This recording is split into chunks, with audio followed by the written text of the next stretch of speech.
बोली अपनी पीठ जंगल की तरफ करके खड़ी हो गई और दरवाजा खोल दिया। उसमें से एक बहुत सुंदर लड़की निकली जो सोने और चांदी के तारों से कोई कपड़ा बुन रही थी।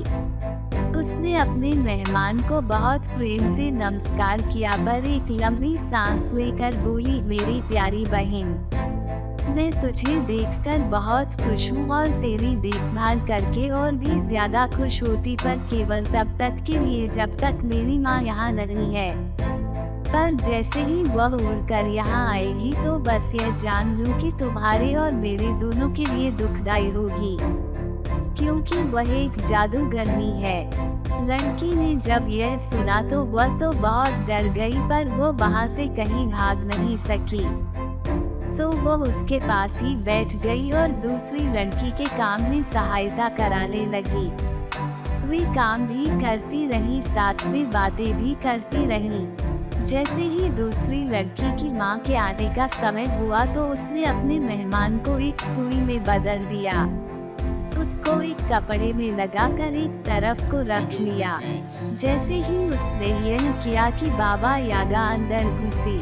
आते ही वह बोली, मेरी सुंदर बेटी, मेरी प्यारी बच्ची, मुझे यह तो बता, तेरे कमरे में रूसी की हड्डियों की बू कहाँ से आ रही है? लड़की बोली, माँ, अभी थोड़ी देर पहले ही यहाँ कुछ अजीब आदमी पानी पीने के लिए रुके थे, तो तूने उन्हें पकड़कर क्यों नहीं रखा?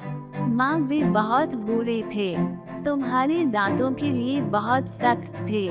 बाबा यागा बोली, ठीक है, पर आगे से अगर कोई आए तो तू उसको पकड़कर रखा कर और उसको कभी मत जाने दिया कर। मैं अब कोई दूसरा शिकार करने जाती हूँ, कहकर वह फिर उड़ गई। जैसे ही वह वहाँ से गई, उस लड़की ने अपने मेहमान को सुई से लड़की में बदल दिया। वे फिर अपनी बुनाई करने लगी और साथ में बातें करने लगी और हंसने लगी। तभी वह जादूगरनी उस कमरे में एक बार फिर आई। उसने घर में इधर उधर कुछ सूंघा और बोली, बेटी, मेरी प्यारी बेटी, मुझे तुरंत बता कि यह रूसी हड्डियों की बू कहाँ से आ रही है। लड़की बोली, कुछ बुरे लोग अपने हाथ गरम करने के लिए यहाँ आए थे। तुम्हारे कहे अनुसार मैंने उनको रोकने की कोशिश की, पर वे रुके ही नहीं। लड़की की इस बात पर माँ बहुत नाराज हुई, उसे बहुत डांट लगाई और फिर वापस उड़ गई। इस बीच पहले की तरह से उस लड़की ने अपने मेहमान को सुई के रूप में ही रखा हुआ था। माँ के जाने के बाद वे दोनों फिर बुनने, बातें करने और हंसने के लिए बैठ गए। अब वे दोनों यह बात कर रही थी कि इस जादूगरनी से कैसे बचा जाए। इस बार बातों बातों में वे समय ही भूल गईं। अचानक ही बाबा यागा उनके सामने आकर खड़ी हो गई और बोली, मेरी प्यारी बेटी, मुझे बता तो सही कि रूसी हड्डियों की बू कहाँ से आई? अब तो वह झूठ नहीं बोल सकती थी, सो बोली, माँ, यह सुंदर लड़की तुम्हारा इंतजार कर रही है। बाबा यागा बोली, जा मेरी बच्ची, जाकर ओवन तो गरम कर, और हाँ देखना, उसे अच्छी तरह गरम करना। मेहमान ने ऊपर की तरफ देखा तो डर के मारे कांप गई, क्योंकि बाबा यागा अपनी लकड़ी की टांगों पर उसके सामने ही खड़ी थी। उसकी नाक उसके कमरे की छत से भी ऊंची जा रही थी।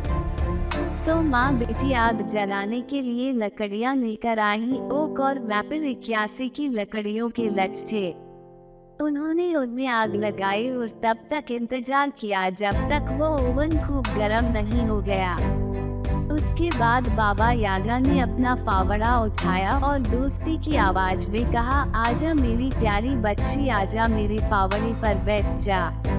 लड़की ने उसका कहना माना तो बाबा यागा उसको भट्टी में डालना चाह रही थी कि उसने अपने टांगे भट्टी की दीवार से जमा दी। बाबा यागा ने पूछा, बेटी, क्या तू चुपचाप बिना हिले डुले बैठ सकती है? पर उसकी इस बात का कोई असर नहीं हुआ। बाबा यागा उस लड़की को ओवन में नहीं रख सकी। इससे वो और बहुत नाराज हो गई।